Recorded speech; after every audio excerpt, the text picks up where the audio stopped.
Here we go.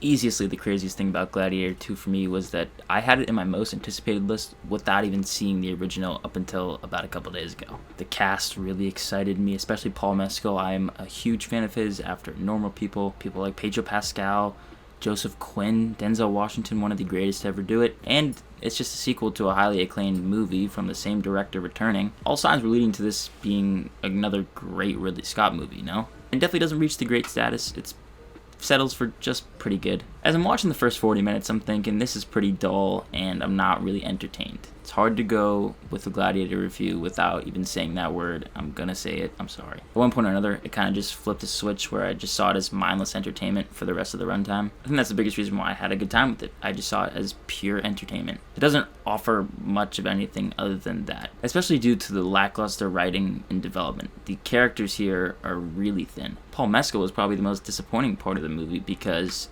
it's not really his fault. I found his part in the movie to be disappointing. It's really the fact that he doesn't really have much to do in the movie. The movie just didn't do a good job of selling Lucius as a lead that I really would want to care about. He's just not overly compelling. I think the main person I would say that no one here is really compelling except for Denzel Washington's character. He's pretty damn good per usual.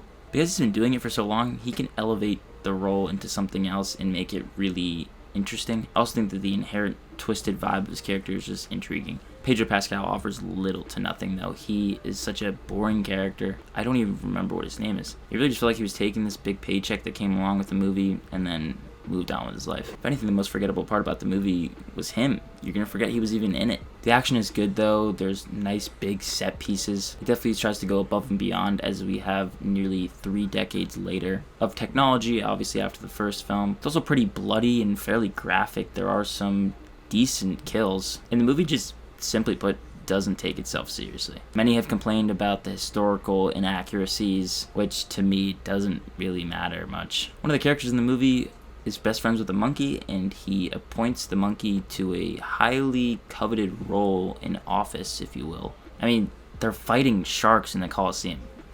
I mean, come on. But the movie knows exactly what it's trying to be. It's also just not terribly overlong. I thought the first Gladiator had a lot of pacing issues. I didn't find that to be the case here, and if anything, I was just pretty interested throughout. But it's just not a movie that I'm gonna be thinking about for a long time. It's gonna be pretty forgettable. As a legacy sequel, if you want to call it, it doesn't really come close to the original. It doesn't have as many strong sequences and memorable moments. As a movie on its own, though, I think it's fairly decent. It's not as good as it should be, though, and that's especially due to the writing. I'm gonna give Gladiator 2 a B-, and I would just recommend streaming it.